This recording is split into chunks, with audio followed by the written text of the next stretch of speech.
운동을 매일 할 수밖에 없는 노년의 5가지 이유. 노년기에 운동을 지속하는 것은 결코 쉽지 않습니다. 나이가 들수록 신체적, 정신적 에너지가 감소하고 건강 문제나 생활 패턴의 변화로 인해 운동을 유지하는 것이 더욱 힘들어질 수 있습니다. 하지만 운동은 건강과 삶의 질을 유지하는 데 필수적이며 운동을 포기하지 않고 지속하기 위해서는 몇 가지 특별한 동기가 필요합니다. 아래에서는 운동을 포기하지 않도록 돕는 5가지 필수 동기 요인을 살펴보고 그것들이 왜 중요한지 탐구해 보겠습니다. 1. 주변 사람들보다 뛰어나고 싶은 마음. 노년기에도 운동을 지속하기 위해서는 경쟁심이 도움이 될 수 있습니다. 주변 사람들보다 더 건강하고 활기찬 모습을 보이며 스스로의 성취감과 자부심을 느낄 수 있다면 이는 운동을 지속하는 강력한 원동력이 됩니다.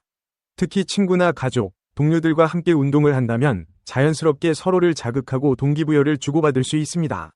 내가 남들보다 더 잘나고 싶다는 생각은 운동을 지속적으로 하게 하는 중요한 요인 중 하나입니다. 경쟁이 항상 부정적인 것은 아닙니다. 자신만의 기준을 세우고 그 기준을 달성해 나가는 과정에서 느끼는 성취감은 나이와 상관없이 삶의 에너지가 됩니다. 이는 단순히 외적인 성취가 아닌 내면의 발전과 자부심으로 이어집니다. 2. 전율을 느끼는 즐거움. 운동은 그 자체로 큰 즐거움을 줄 수 있습니다. 특히 몸이 점차 건강해지고 체력이 좋아지면 운동하는 동안 자연스럽게 행복감과 만족감을 느끼게 됩니다. 운동 후 분비되는 행복 호르몬인 엔도르핀은 운동 중독을 일으킬 만큼 강력한 쾌감을 줍니다. 이러한 전율과 같은 운동의 즐거움을 느끼기 시작하면 운동을 하루라도 쉬기 어려워질 수 있습니다. 이 전율은 마치 놀이기구를 탈 때 느끼는 것처럼 운동 중에도 신체의 에너지가 한계를 넘어설 때 오는 짜릿한 순간입니다. 이런 감각을 경험한 사람들은 이 전율을 다시 느끼기 위해 운동을 멈추지 않게 됩니다. 3. 운동 중독과 같은 반복의 즐거움. 꾸준히 운동을 반복하다 보면 운동 자체가 하나의 중독이 될 수 있습니다. 이는 펜타닐 같은 약물 중독보다 더 건강한 방식의 중독입니다. 운동을 하면서 느끼는 성취감과 지속적인 발전은 매일 운동을 갈망하게 만들고 이를 반복하게 합니다. 특히 운동은 신체의 상태를 눈에 보이게 변화시키기 때문에 이러한 변화에 대한 기대감은 운동 중독을 더욱 강하게 만듭니다. 운동 중독은 긍정적인 중독으로 볼 수 있습니다. 꾸준한 운동은 체력을 향상시키고 신체 건강을 증진시키며 정신적 안정을 가져옵니다. 중독의 원동력은 운동 후에 찾아오는 상쾌함과 충만함, 그리고 더 나아가려는 욕구에서 나옵니다. 4. 만성질환의 회복을 위한 절박함. 나이가 들수록 만성질환에 걸릴 위험이 높아지며 이러한 질환을 극복하기 위해 운동은 필수적인 요소가 됩니다. 고혈압, 당뇨, 심장병, 관절염과 같은 질환을 앓고 있다면 운동을 통해 회복을 추구하게 됩니다. 운동은 이러한 질환을 예방하고 증상을 완화하며 건강을 회복하는 중요한 도구로 작용합니다. 운동은 약물 치료와 달리 부작용 없이 신체의 자연적인 회복을 돕습니다. 운동을 통해 혈액순환을 개선하고 근육과 관절을 강화하며 체중을 관리하는 것은 만성질환을 예방하고 관리하는 데 있어 필수적입니다.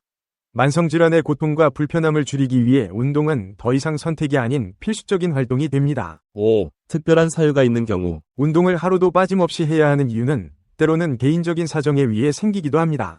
예를 들어 무대 위에 서야 하거나 특정한 몸매를 유지해야 하는 직업을 가졌거나 가정 내에서 누군가를 돌보아야 하는 상황이라면 운동을 포기하기 어려울 것입니다. 대형견을 매일 산책시켜야 하는 경우도 있을 것입니다. 이러한 이유는 개인의 책임감과 동기부여를 더욱 강하게 만듭니다. 운동은 단순한 신체 활동을 넘어서 개인의 삶의 질을 유지하고 나아가 다른 사람들에게도 좋은 영향을 미칠 수 있는 도구가 됩니다. 그만큼 운동을 지속해야 할 이유가 있다면 이는 꾸준한 운동의 원동력이 될 것입니다. 결론으로 나이가 들수록 운동을 지속하기 위해서는 단순한 건강 목적을 넘어서 더 강력한 동기부여가 필요합니다. 경쟁에서의 우위, 운동의 전율, 건강한 중독, 만성질환의 극복, 그리고 매일 대형견을 산책시키는 경우처럼 매일 운동할 수밖에 없는 특별한 사유입니다. 결국 중요한 것은 운동을 통해 신체적, 정신적 만족감을 얻고 스스로에게 자부심을 느끼는 것입니다. 나이와 상관없이 지속적인 운동은 당신의 삶을 더 활기차고 건강하게 만들어줄 것입니다. 활기찬 노년을 위한 10가지 건강 비법. 활기찬 노년을 위한 10가지 건강 비법은 시니어들이 건강하고 활기찬 삶을 유지할 수 있도록 돕는 실질적인 조언을 제공하는 주제입니다. 노년의 건강관리와 생활습관 개선은 삶의 질을 크게 향상시킬 수 있습니다. 다음은 10가지 주요 건강 비법에 대한 설명입니다. 1. 규칙적인 운동. 운동은 노년의 건강을 유지하는 데 가장 중요한 요소 중 하나입니다. 특히 근력 운동과 유산소 운동은 근육을 유지하고 심폐 기능을 강화하는 데 효과적입니다. 시니어를 위한 적절한 운동은 걷기, 수영, 스트레칭, 요가, 저항 밴드 운동 등이 있습니다. 매일 30분에서 1시간 정도의 규칙적인 운동은 신체적 건강뿐만 아니라 정신적 활력도 증진시킵니다. 2. 균형 잡힌 식단. 건강한 노년을 위해서는 영양이 풍부한 식단이 필수입니다. 단백질, 섬유질, 비타민, 미네랄이 포함된 음식을 섭취하고 나트륨과 당분이 적은 식단을 유지하는 것이 좋습니다.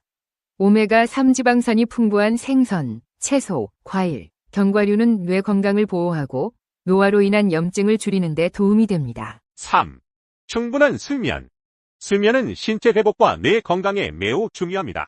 수면 부족은 면역력 약화, 인지 기능 저하, 우울증을 유발할 수 있으므로 매일 78시간의 충분한 수면을 취해야 합니다. 수면 전 가벼운 스트레칭이나 명상은 편안한 잠을 돕습니다. 4. 정신 건강 관리. 정신적 건강은 노년의 삶의 질을 크게 좌우합니다. 규칙적인 사회 활동, 새로운 기술이나 취미 배우기, 가족 및 친구들과의 대화는 우울증이나 불안감을 줄이고 뇌 기능을 유지하는 데 도움이 됩니다. 또한 명상이나 마음챙김 같은 마음의 평온을 찾는 방법은 스트레스 관리를 돕습니다. 5. 정기 건강 검진. 정기적인 건강 검진은 질병을 조기에 발견하고 예방할 수 있는 좋은 방법입니다.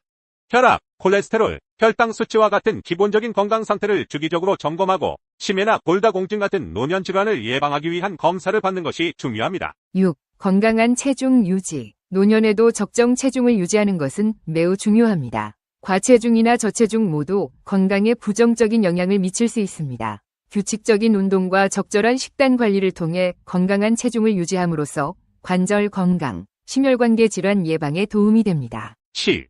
수분 섭취. 나이가 들수록 갈증을 느끼는 신체의 기능이 약해져 수분 섭취가 부족해질 수 있습니다. 하루 7잔의 물을 마시는 습관을 들이면 소화와 순환을 개선하고 탈수를 예방할 수 있습니다. 무 외에도 수분이 많은 과일이나 채소를 섭취하는 것도 좋습니다. 8. 치매 예방을 위한 두뇌 활동. 노년의 두뇌 건강을 유지하기 위해서는 꾸준한 인지 활동이 필요합니다. 책을 읽거나 퍼즐 맞추기, 새로운 언어 배우기, 음악 연주 같은 활동은 두뇌를 자극하여 치매 예방에 도움을 줍니다. 특히 새로운 도전을 통해 뇌가 활성화되도록 하는 것이 중요합니다. 9. 사회적 교류 유지. 사회적 교류는 신체적, 정신적 건강에 매우 긍정적인 영향을 미칩니다. 친구나 가족과의 정기적인 만남, 동호회나 봉사활동에 참여하는 것이 좋습니다.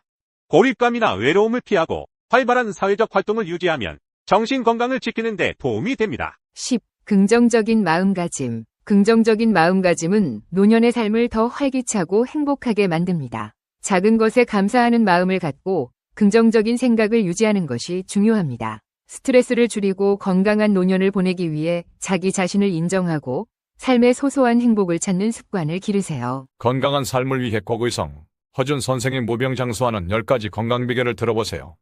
그 유명한 장수 10결입니다. 1. 호흡법. 맑은 공기를 마시라. 공기는 바로 기이다.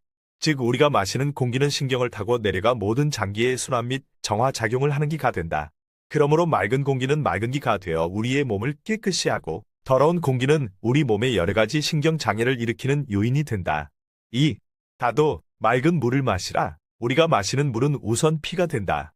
그 후에 신장과 간장이 더러운 피를 닦는다. 좀 자세히 비교 설명하자면 우리가 먹는 음식은 소대장에서 좋은 영양만 피로 들어가지만 물은 그대로 피가 된다. 따라서 맑은 물은 곧 맑은 피가 되며 더러운 물은 더러운 피가 된다. 모든 병은 피가 더러워서 생긴다. 기와 혈은 맑은 공기와 맑은 물로부터 시작됨을 알아야 한다. 3. 참선, 욕심을 죽이라. 욕심은 화목한 우리를 깨뜨리고 나만 생각하는 나뿐인 상태를 만든다. 나만 혼자 있다는 것은 불안, 초조, 공포를 조성하여 결국 피가 혼탁해진다. 할 수만 있다면 내 것을 나누어 주는 덕을 베풀면 마음은 편해지고 피가 맑아진다. 4. 식이요법. 음식은 혀로 구분하여 먹으라. 우리는 좋다는 음식을 머리로 배워서 먹는다. 이것이 몸을 망치는 이유가 된다. 내게 필요한 음식은 오로지 혀가 구분할 수 있지 머리는 모른다. 그러므로 가능한 한 인스턴트 음식, 큰 공장에서 나는 음식, 공예 음식 등을 삼가하고 이로 씹어서 혀에 당기는 음식은 먹고 거부하는 음식을 먹지 않는 것이 건강의 비결이다. 5. 단전호흡법. 땀 흘리는 등산을 하라. 맑은 공기와 맑은 물이 있는 산을 일주일에 한 번 정도 땀을 흘리며 등산을 하면 모든 장기가 좋아진다. 특히 위와 뇌가 좋아지는데 걷는다는 것은 모든 잡념을 걷어낸다는 뜻이며 위로 오른다는 것은 위가 좋아진다는 것이다. 또한 땀을 내면 담쓸개가 좋아진다. 6. 청열법. 신금, 정화된 소금을 섭취하라. 현대인은 설탕을 너무 섭취하여 몸이 겨울눈처럼 차가워진다. 그러므로 불순물을 제거한 순수 소금인 신금을 많이 섭취해야 한다. 왜냐하면 설탕은 몸을 차게 하고 소금은 몸을 뜨겁게 해준다. 시험 삼아 자기 전에 설탕을 먹고 체온을 확인해보고 신금을 먹고 체온을 확인해보라. 대부분의 성인병은 몸이 차가워서 생긴다. 7. 와선법. 잠을 충분히 자라. 우리가 잠을 자는 것은 하루 종일 다니면서 더럽혀지고 망가진 몸을 수리하는 것이다. 그러므로 충분한 수리가 될 때까지 자야 한다. 그런데 몸이 완전히 청결해지지 않았는데 억지로 일어나는 생활을 반복하게 되면 덜 닦인 더러움이 모여 결국 병이 된다. 잠만 충분히 자면 만병이 소멸된다. 8. 좌법. 자세를 바르게 하라. 바르게 한다는 것은 우리 몸을 똑바로 세우고 있는 척추를 똑바로 유지한다는 것이다. 각 장기로 가는 신경과 혈관은 척추 사이로 막혀서 몸속에 생기는 불순물을 정화할 수 없고 영양도 골고루 배급할 수 없어서 결국 병이 생긴다. 그러나 자세가 바르면 있던 병도 서서히 사라지게 된다. 9. 쾌변법. 깨끗이 배설하라. 우리는 우리에게 필요한 음식이 들어가면 즐겁듯이 우리에게 필요 없는 것을 배설할 때도 쾌감을 느낀다. 대변이란 곧 큰 편안이고 소변은 작은 편안이며 중변은 바로 극약인 것이다. 그러므로 변을 볼 때에는 충분한 시간을 가지고 즐겨야 한다. 그런데 이런 배설 작용을 귀찮게 여기면 깨끗한 배설을 할 수 없어서 결국 몸이 더러워지고 병이 된다. 10. 풍수지리. 건강하게 살아있는 것을 만나라. 가능한 살아있는 생명의 소리를 많이 듣고 죽은 기계의 소리는 적게 들으며 건강하게 살아있는 생명을 많이 보고 죽은 것을 적게 보며 살아있는 냄새를 많이 맡고 죽은 냄새를 적게 맡으며 살아있는 음식을 먹고 죽은 음식을 적게 먹는 것이 건강의 비결이다. 철학 증명 문제. 왜 성필원이 세상에 존재해야 하는가? 왜 무가 아니고 유여야 하는가? 세상에 성필원이라는 존재가 없다고 가정해보자. 그렇다면 아무런 법칙도 존재하지 않을 것이다. 결국 법칙도 어떤 것이기 때문이다. 아무 법칙도 존재하지 않는다면 모든 것이 허용될 것이다. 모든 것이 허용된다면 무는 용납되지 않을 것이다. 따라서 무는 그 자체를 용납할 수 없다. 그러므로 성필원은 이 세상에 존재해야 한다. 철학 문제 증명 끝.